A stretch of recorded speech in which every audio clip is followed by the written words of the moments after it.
నమస్తే దోస్తులు, welcome to my channel. ఈ రోజు వచ్చి మన కిచెన్లో మిల్ మేకర్ నూడిల్స్ చేస్తాం. మిల్ మేకర్ నూడిల్స్కి కావాల్సిన ఐటమ్స్ వచ్చేసి నూడిల్స్, కొత్తిమీర, పుదీనా, పచ్చిమిర్చి, onions, meal maker, tomato sauce, soya sauce, chilli sauce, vinegar. మనం ఆల్రెడీ వాటర్ బాయిల్ చేసుకున్నాక నూడిల్స్ అన్నీ వేసుకోవాలండి.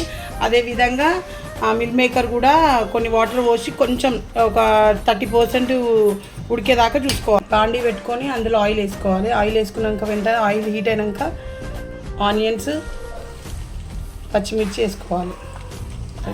ఆనియన్స్ మంచి కలర్ వేగిన తర్వాత అల్లం వెల్లుల్లి పేస్ట్ వేసుకోవాలి. వెల్లుల్లి పేస్ట్ వేగిన తర్వాత కొంచెం పసుపు, కొంచెం కారం, ధనియా పొడి, దానికి సరిపడే సాల్ట్ వేసుకొని స్ట్రెయిన్ చేసుకున్న మిల్ మేకర్ మొత్తం వేసేసుకొని కలుపుకోవాలి. మిల్ మేకర్ మంచిగా ఫ్రై అయినాక chilli sauce, vinegar, soya sauce, tomato ketchup వేసి మిల్ మేకర్ ఈ కలర్ వచ్చిన తర్వాత మనం నూడిల్స్ వేసుకోవాలి. నేను ఇవి ఎందుకు చెప్తున్నా అంటే ఈ రైనీ సీజన్లో బయట ఫుడ్ పెట్టే కన్నా పిల్లలకు మన ఇంట్లో వాటితోటే ఇవి చేసి పెడితే చాలా మంచిది.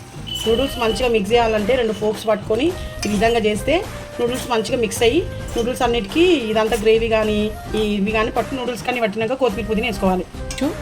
Meal maker noodles ready. Like, share, subscribe. ఇలాగే పునీత్ కలెక్షన్ కూడా ఎంకరేజ్ చేయండి.